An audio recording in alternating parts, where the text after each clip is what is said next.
Hello YouTube, and welcome to my show, Sexism in Movies and TV. For 5 years I've been doing this show, and usually in a new seasonal intro, I give the reasons as to why I do it.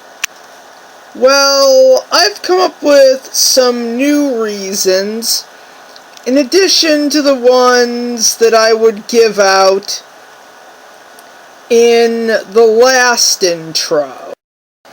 I do this show to point out all of the horrible misandry, which means hatred of men and boys, that happens on mostly American TV and in American movies.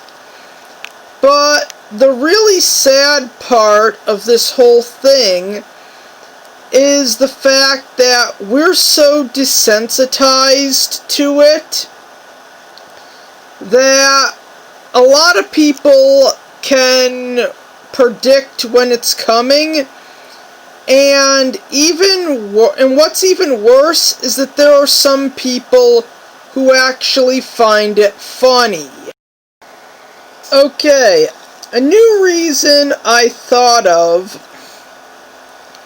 as to why this show must continue is because the toxic portrayal of men and boys that comes from American film and television is actually the one very big factor as to why men and boys basically have such low self-esteem.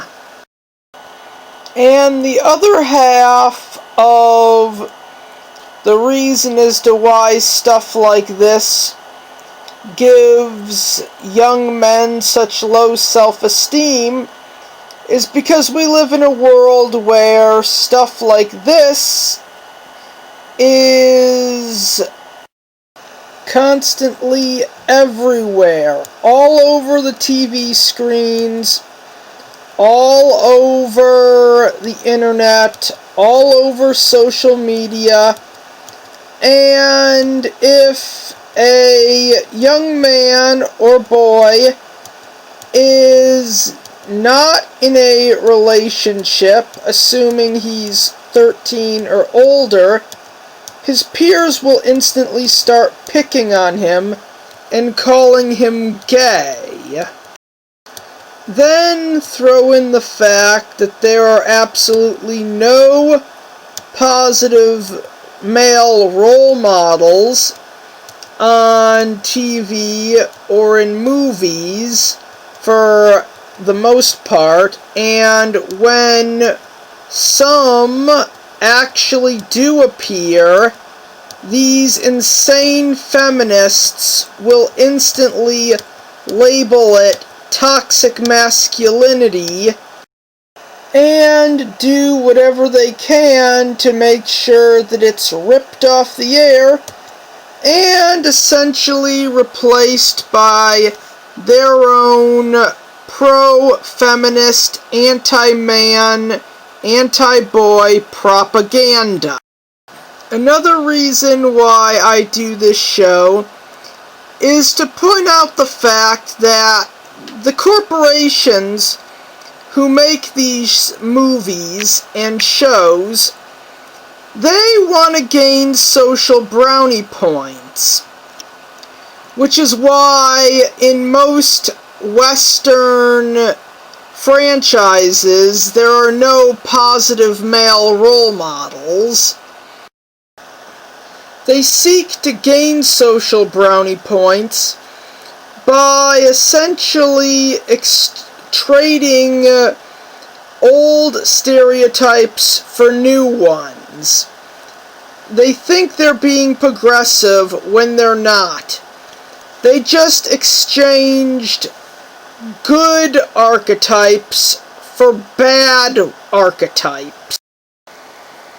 And they do this to be progressive and get social brownie points. And it usually ends like this.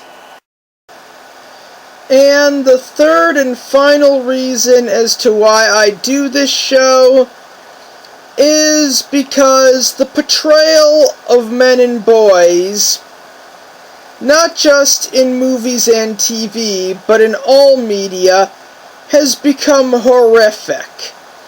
To the point where it's downright dehumanizing. And I could see some kid's little sister treating him like bullshit because the characters she watches on TV treat the men and boys around them like bullshit. And it could either lead to this boy becoming abusive towards his sister, or developing really low self-esteem. So anyways, in closing, this show exists to point out the horrible misandry that has infected movies and TV. Now, with that said, on with the review. Okay, for the Season 6 premiere of Sexism in Movies and TV, I'm gonna do the first installment in a new segment I call Bad Representation. It's gonna be akin to the Bitch Monster segments that I do on this show, where I basically take a look at a film or a show and point out all of the misandry from within its characters, male or female. And if you couldn't have guessed, based on the image, I'm going to start the very first Bad Representation segment with one of Teletoon's biggest successes, Johnny Test. Okay, let's start with the main character himself, Johnny Test. This boy is unbelievably selfish. He's a major video game addict.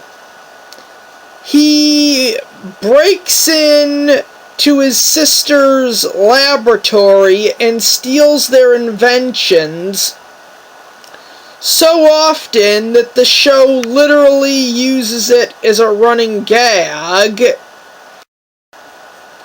And he's unbelievably entitled. Now, the show wants us to view Johnny as a hero, but in retrospect, Johnny Test is not a hero. Johnny Test is more akin to a necessary evil.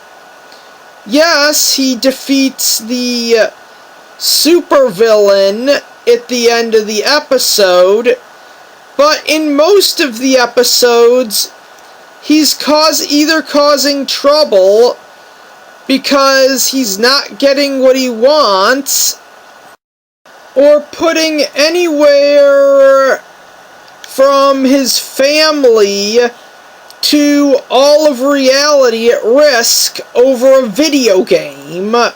And I should not have to say this, but apparently I do, because the people who wrote Johnny Test were too stupid to figure it out on their own.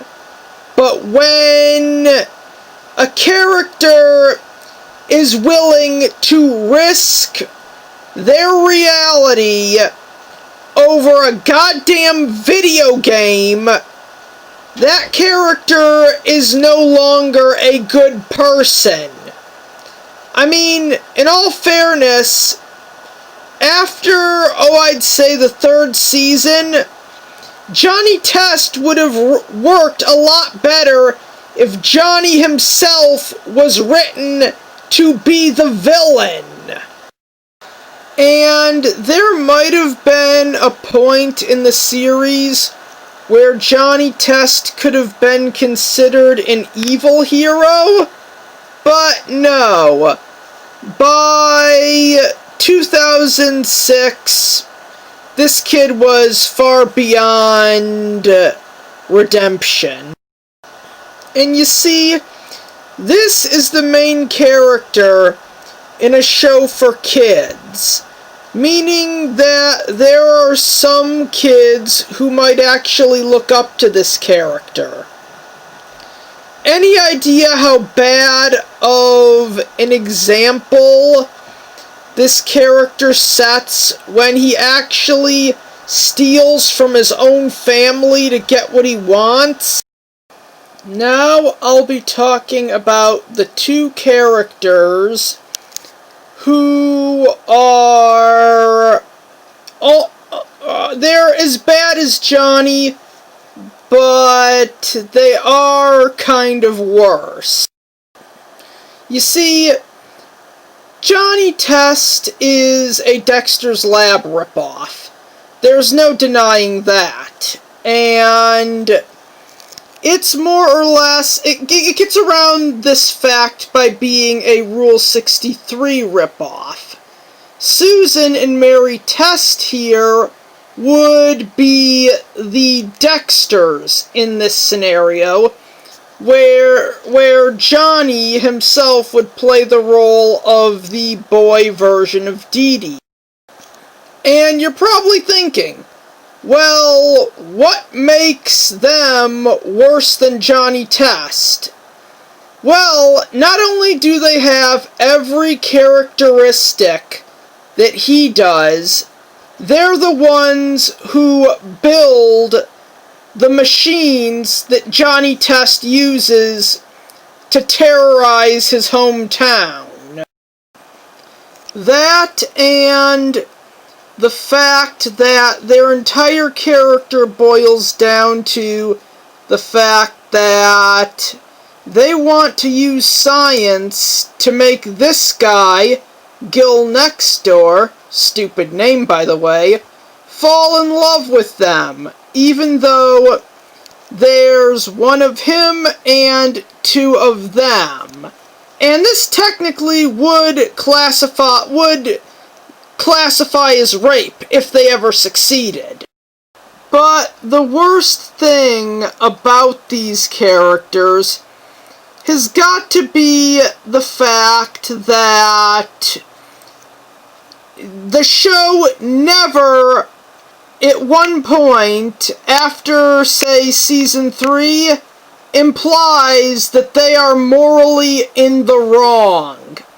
I mean, they do all sorts of fucked up things in their quest to make Gil Nextdoor fall in love with them. You know, outside of putting effort into their appearance.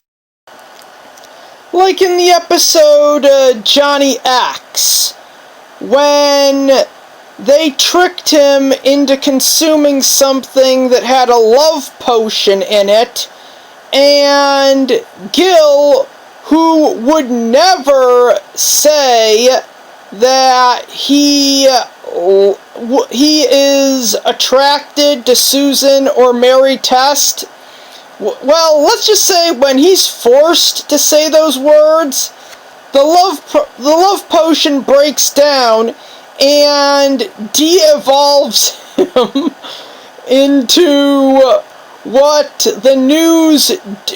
the news dubbed Mutant Skater Monkey Boy. Which led to the government kidnapping Gil to perform painful experiments on him.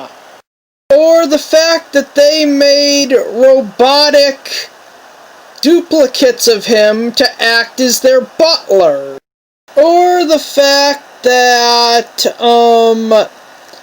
Johnny Test actually got Dark Vegan to use mind control to get Gil to spend time with Susan and Mary, which, yes, was not their doing, but also in that episode, they debated whether or not they should try to kidnap him and make him have a tea party with them. The next problematic character is the beta male father on this show. I really gotta say, this chump's a real loser. In fact, in the episode with the Saturday do-over machine, he admits that he feels like a human pack mule. I get it. He's a stay-at-home dad because it's a Rule 63 ripoff of Dexter's Lab. I mean, this guy might as well be, he might as well be oozing, his body might as well be oozing with estrogen. I can actually now see why the internet would create the fan theory that his wife cheated on him with Johnny Bravo, and Johnny Test is actually Johnny Bravo's son. It would also make sense that she also cheated on her beta husband with Dexter, and Susan and Mary are actually Dexter's daughters.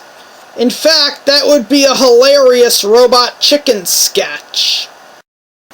And the next character up on the chopping block is Johnny's mom, who, since, this is a Dexter's Lab ripoff, but they had to change the genders to avoid a lawsuit, is basically Charlotte Pickles from Rugrats. Everything about her is basically the fact that, yeah, she's a mom, but she's a career woman with a job. And now that I say it out loud, apparently they, in a way, ripped off two shows. One made by Cartoon Network, the other made by Nickelodeon. And since Johnny Test is the show that you watch when you're trying to find the remote, I actually saw an episode while trying to find the remote where this woman's husband got a job and her life became a nightmare because she was terrible at being a traditional mom. She could not do it. Apparently, she can do everything that her job requires of her, all the mathematics and stuff, but she is apparently also too stupid to clean, and since she can't cook, she's not smart enough to think that maybe she should just order takeout. Well, that's it for the family. Now on to the secondary characters. Sissy and Missy are basically just little more than gender-swapped clones of Johnny and Dookie. They're introduced whenever the show feels the need to cuck Johnny Test. And she has a crush on Johnny Test, even though they're basically the exact same character with their genders being the only difference. Sissy was originally created to be a love interest for Johnny Test, even though he already had a popular girl love interest for the character. But that was in the first 3 seasons that were actually passable. At this point, Johnny Test has become so much of a narcissist that the only way he could actually exist in a relationship is if it's with a female version of him.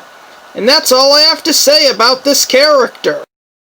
And speaking of a Rule 63 Johnny Test, they actually made that into an episode where Johnny gets sent into an alternate dimension that's basically a gender-swapped version of his world.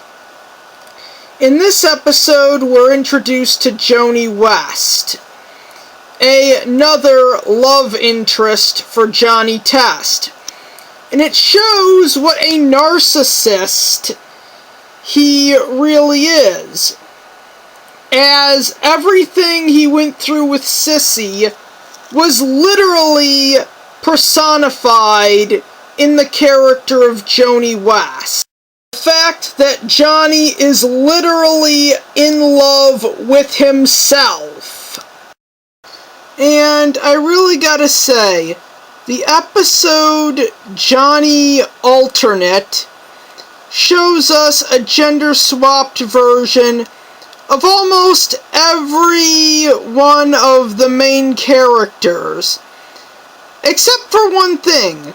We don't get a female version of Gil next door. I'm pretty sure that the cucks who wrote this would not do that, as it would basically be 2 nerdy brothers trying to use science to control the mind of the hot girl to make her go out with them. And that would... Well, one guy said that in itself would make Tumblr go batshit, and I agree it would, but it's hypocritical not to. Even though it's the same shtick as Zach from Saved by the Bell and Ned from Ned's Declassified School Survival Guide.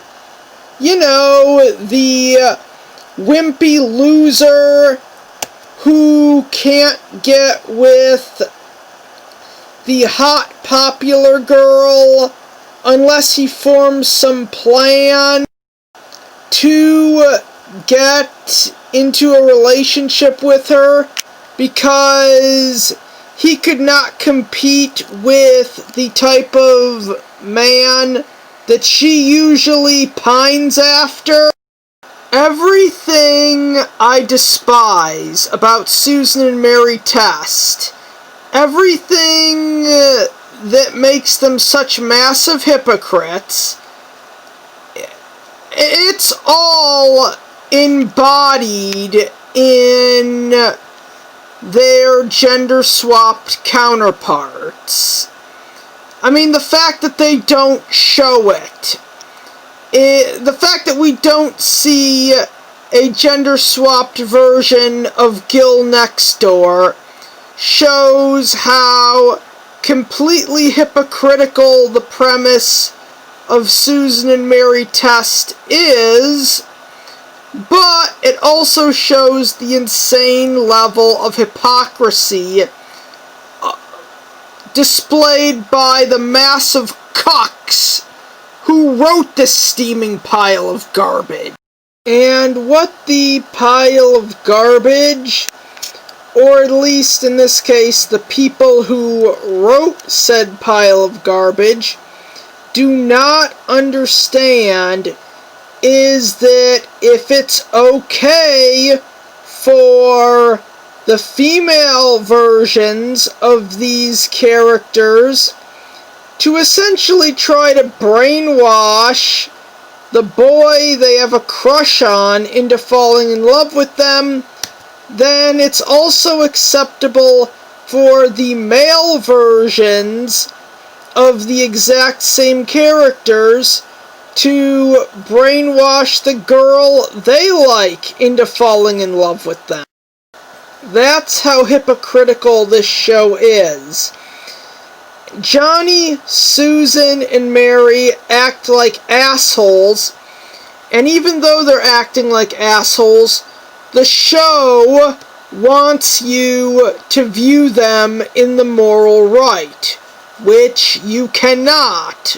Well, at least if you have a decently functioning brain. I mean, this is bad representation. The main character is a complete cuck. His sisters are assholes who deserve to be lobotomized by the government. There was an episode similar to that where spies that work for the government were sent to spy on Johnny's sisters to keep them from doing anything too dangerous with their experiments.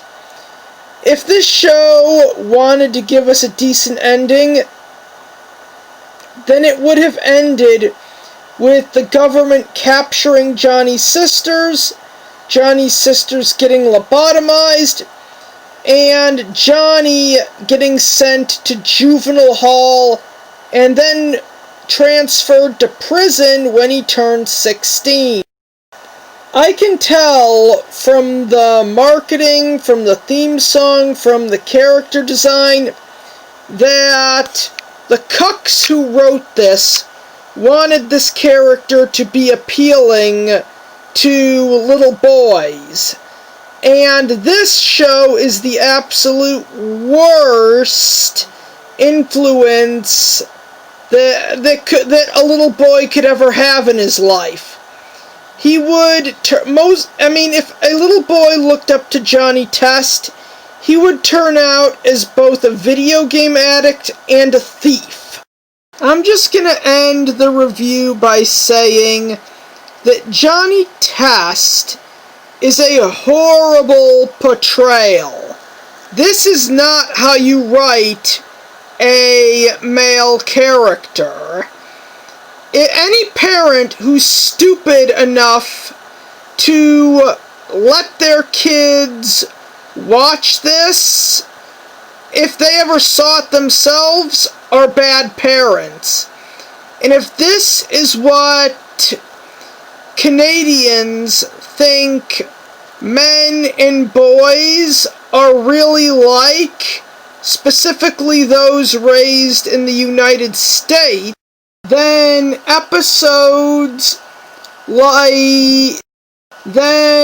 cartoons like Dudley Do-Right, or episodes of cartoons like the King of the Hill episode, Uh-Oh Canada, from its 13th season, actually do have a point and are probably giving a realistic depiction of Canadians. And with that said, I am hereby ending the review. I hope this piece of trash never comes back.